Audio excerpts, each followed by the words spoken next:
33-year-old man injects semen into his forearm in hopes of beating chronic back pain. He actually did this for 18 months.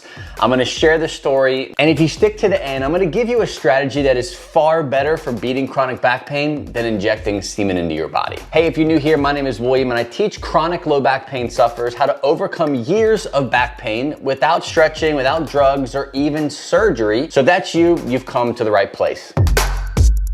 So I came across this article where it talks about a 33-year-old guy who had injured his low back by lifting a heavy steel object at work. Apparently he was already in pain, but he continued to hurt himself at work by lifting something heavy, which is a very common thing to do. And he ends up going to the doctor to get a few things checked out. He had created a rash on his arm, and doctors do x-rays and they find a pool of human semen, his own semen, that he was injecting into his arm as a back pain relief strategy. I don't know what he was thinking. Maybe he was like, my little dudes are gonna be the thing that heal me. I'm confident that I myself can actually fix myself. And he took it to another level and was injecting his own semen for 18 months, one dose a month of his own semen into his body, thinking that it was going to heal his back pain. Now, I have talked to thousands of people living with chronic back pain in their 30s, 40s, 50s, 60s, 70s, all age ranges, and I have never heard anyone take back pain healing into their own hands the way this gentleman did. Now, I'm not here to promote injecting bodily fluids into your body or getting too crazy with anything like that when it comes to beating chronic back pain. I do know if you are desperately trying to find a strategy to get out of pain,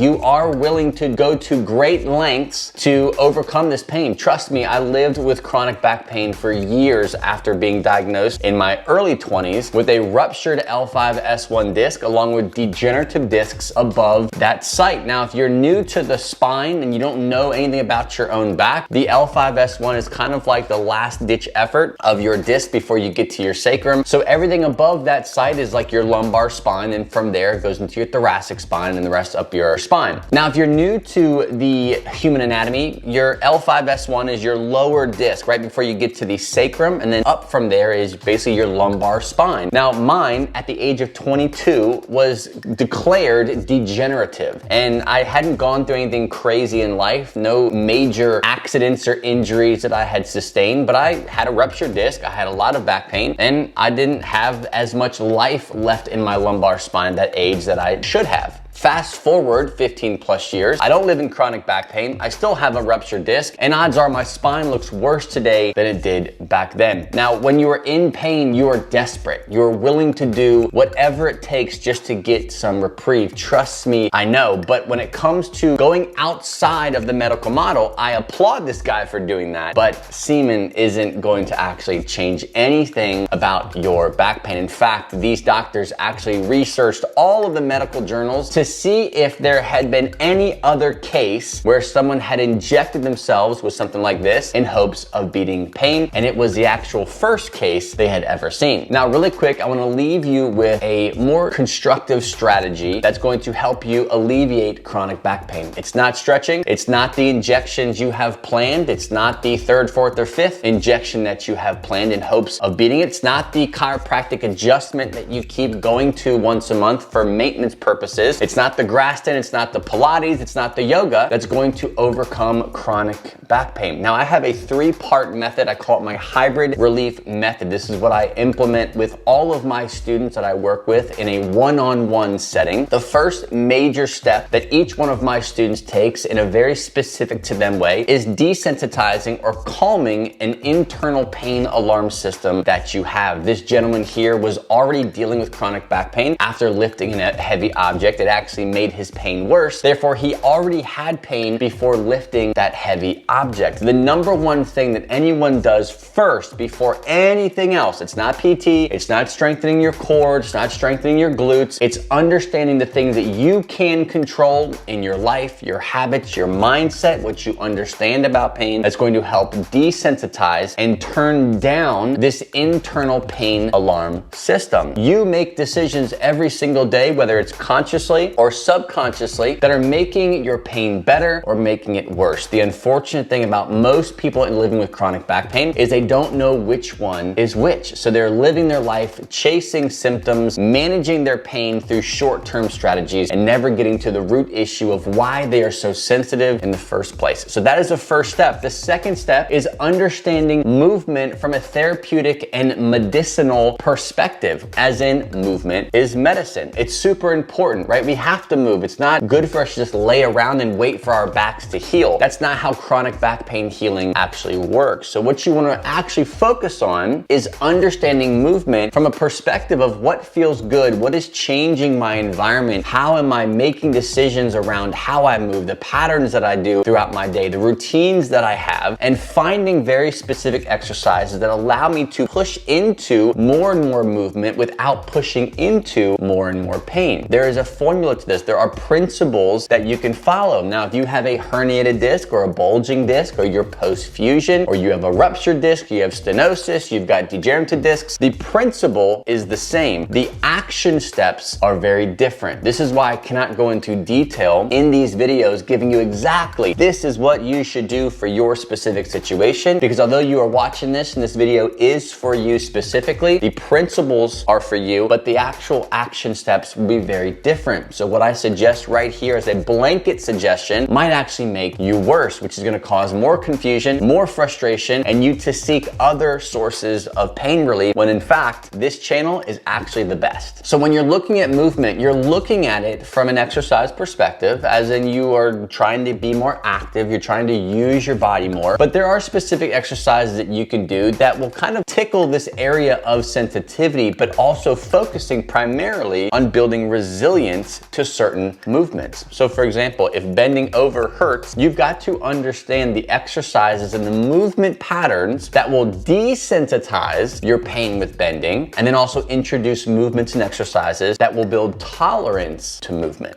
So there's a back and forth relationship when it comes to movement, and you have to understand that for yourself. The third and final step is what I call a smarter strength approach. Exercise is important. Everyone on this planet Earth should be exercising at some capacity. It does not matter what type or how intense you work out. It does not matter. It does not matter how in shape you are. How in shape you are does not determine how much pain or lack of pain you're going to live with in your lower back. I work with people all the time who are in great shape, better shape than me, and they actually are in a lot of pain. So it doesn't matter how fit you are. What matters is the way you're using exercise to build strength in the body, building resilience in the body, but also building ability back in your back to be able to do the things that you want to do. So I take a smarter strength approach. So what I do is I take exercise, which is a stress, I apply the stress to the body, but we're picking very specific exercises at certain points to help continue to build this trajectory of building resilience in the body, not hurting it, not thinking of I just got to push through this pain and I'll be better. That's not how it works. When it comes to exercise, you have to look at exercise from a pain perspective. How is this affecting my symptoms? Is it making my symptoms better? Is it making my symptoms worse? Do I have to push through the pain thinking this exercise is going to eventually work, or should I be pulling back and doing a different exercise that allows me to stress the body in a good way, but also gives me the ability to heal and not continue to increase the sensitivity of my pain system? So these three principles have a lot of layers to them, and each person, these layers get unpacked at different points in their healing process. So I want to leave you with this. If you're thinking of doing some crazy injection, if you're thinking of doing some kind of balm or cream or adjustment or posture correction strategy, I promise you it's going to leave you empty-handed. You're going to still have pain. It might temporarily manage your symptoms, but it's not going to take you across the finish line. If you want to beat your chronic low back pain, you've got to stop sweeping symptoms under the rug. You might have a great collection of symptom management strategies, but if you ever want to get rid of those management strategies and live free, get back to your hobbies, playing with your kids, feeling confident in your body, being confident in the gym, you've got to make decisions that will give you long-term relief. Now, this is something that I do with people one-on-one inside of my strength and Pain Relief Accelerator Program. If that is you, if you feel like, you know what, I'm that person, I keep having injections, I keep stretching, I keep going into the gym thinking these exercises are gonna make me better, but they keep making me worse. It's the second, third, fourth, fifth year in a row where my pain keeps coming back. I'm struggling with flare-ups. I never know when my next flare-up's going to happen. If that is you, there's hope. You don't have to live that type of life. You don't have to live as a slave to your symptoms and your pain. If you think you need help, if you're ready for more of a one-on-one environment, maybe you and I working together is the best thing for you. I don't know if that's true or not until we actually have a live conversation to see if what I do inside of my hybrid relief method can actually work for you. But all it takes is a simple conversation. Just go to fitnessforbackpain.com/apply. That'll give you a chance to give me some more details on your situation. I can review it and we can actually schedule a live call to discuss where you are, what you want to do, and whether or not what I do can actually help you. Again, just go to fitnessforbackpain.com/apply. Stop injecting semen in your body. That's what you're doing. Stop getting injections. Thanks for watching. God bless, and I'll see you on the next episode.